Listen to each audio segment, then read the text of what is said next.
guys, welcome back to Let's Cook That. Today we're going to be baking some delicious cookies that are perfect for the holidays or perfect for the whole year. And the best part is that you might have all the ingredients at home already. So why don't we get started with those ingredients? For our ThumbPrint cookies, we will be using jam flavor of your choice, sugar, light brown sugar, 1 egg yolk, vanilla extract, cornstarch, salt, all-purpose flour, and unsalted butter at room temperature. So our first step is to incorporate our dry ingredients. So we have our flour, our cornstarch, which this is going to help for the cookies to be like nice and soft, and then salt. And let's go ahead and mix this together. Now in a larger bowl, go ahead and add your unsalted butter. Room temperature, you guys. Make sure it's room temperature, and let's go ahead and get a hand mixer and cream it together.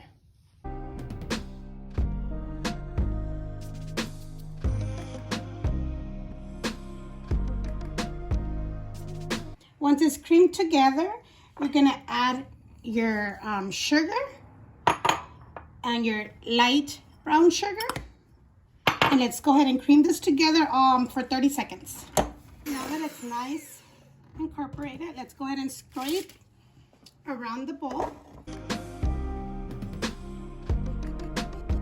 We're gonna add vanilla, our egg yolk, only egg yolk. Why not the whites? Because these cookies need to stay like more firm, and if you add the whites, they're gonna make them expand more. So let's go ahead and mix. Now that it's nice and mixed, we're gonna go ahead and add our flour a little by a little, you guys. So you're gonna have flour all over the place.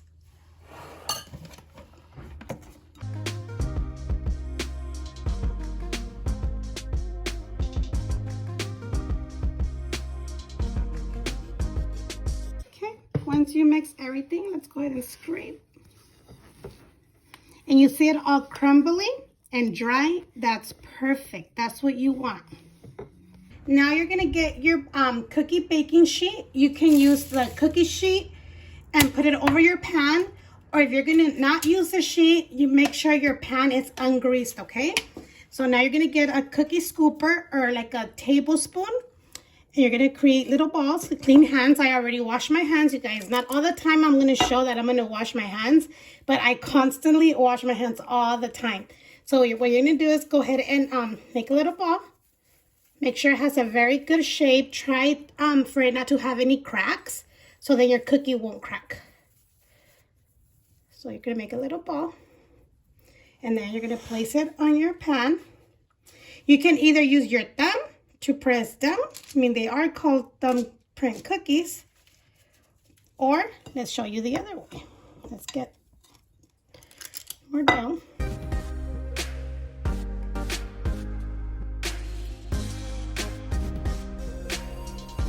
Once you have your little ball, you can get a teaspoon, like a half a teaspoon, and press down so you can get that cavity, so you'll have a perfect cavity. See, I didn't roll my ball nice, so it cracked a little bit. So when that happens, you can just smooth it.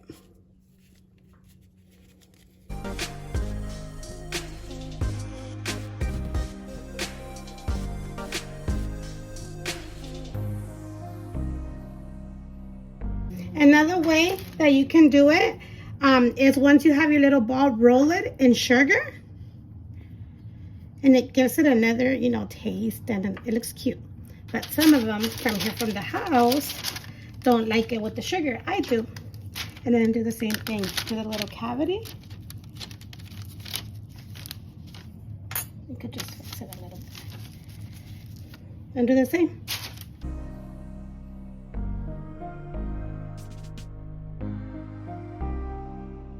Alrighty, so they're all done. This recipe should give you 2 dozens, which I got 26 cookies because I think like 2 of them or 3 of them are a little bit smaller. But I use the 1 tablespoon cookie scooper. So what we're gonna do now is go ahead and let these chill, put them in the refrigerator for 30 minutes before we bake them. Okay, you guys, so it's been 30 minutes that they've been in the refrigerator.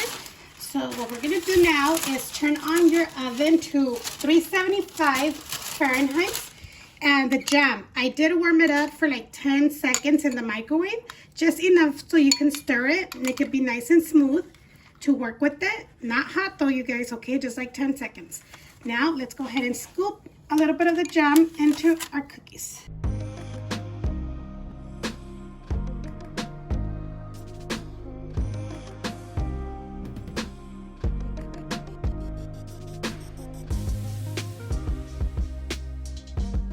So once you have the jam in every single cookie, we're gonna bake them for 11 to 13 minutes until they're nice and lightly golden brown. If you like them more crispy, you can leave them a little bit longer.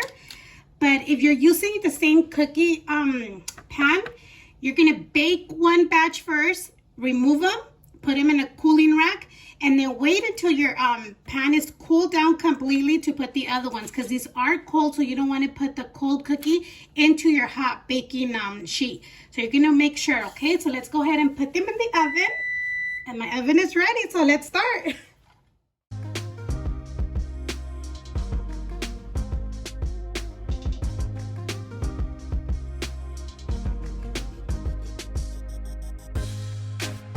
Now that our cookies are nice and cooled down, I left it in the oven for 13 minutes, and this is what I got. This was the top rack, and the ones that were in the bottom rack got a little bit more crispy, but they're all good. As you can see, they already started eating them, and I'm not even done with my video. So right now, this is optional, but I have some powdered sugar, vanilla, and milk, because I'm going to create like a little glaze, because you can like drizzle glaze over it. So let's go ahead and add our vanilla. And milk, I have 1.5 teaspoon, but I'm gonna start a little by a little. Well, kind of put the whole thing, but let's go ahead and mix it. Okay, I'm gonna add another tablespoon. I usually never measure it. I always just eyeball it until you get the good consistency of the glaze. So right here, you just keep on adding. Okay, you guys, so this is what you want. I ended up using 2.5 tablespoons of milk, but remember, all the ingredients and measurements are always listed in the description box. So I'm gonna go ahead and drizzle over these that I did not put sugar, because these have sugar. So let's wish me luck, you guys. I'm not really good at this. Okay, we went back to the spoon, or you can use a fork, whatever, or you can use a piping tip too as well.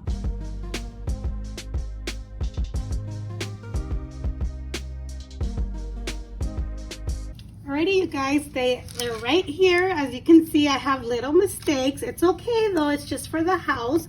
Practice makes perfection, you guys, and I don't practice on making these, but they're very good. Let's just let it sit for a little bit so they can dry, so we can enjoy these delicious cookies. And there you go, you guys. They're so easy to make, right?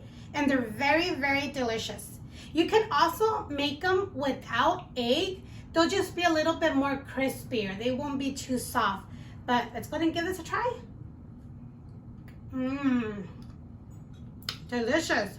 Oh my God, you guys. These are so good. I know you guys will enjoy baking them with your kids, with your husband, your wife, your mom, your dad, whoever is in your household will love to make these, and they're so good. They kind of taste like those ones from the what do they call it? The Knott's Berry Farm shortcake ones.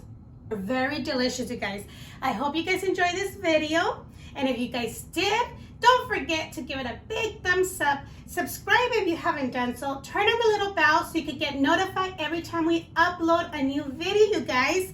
And let's continue enjoying, because they're so delicious. I'm not lying, you guys. They're very, very good. And leave your comments down below, okay? We'll see you next time on Let's Cook.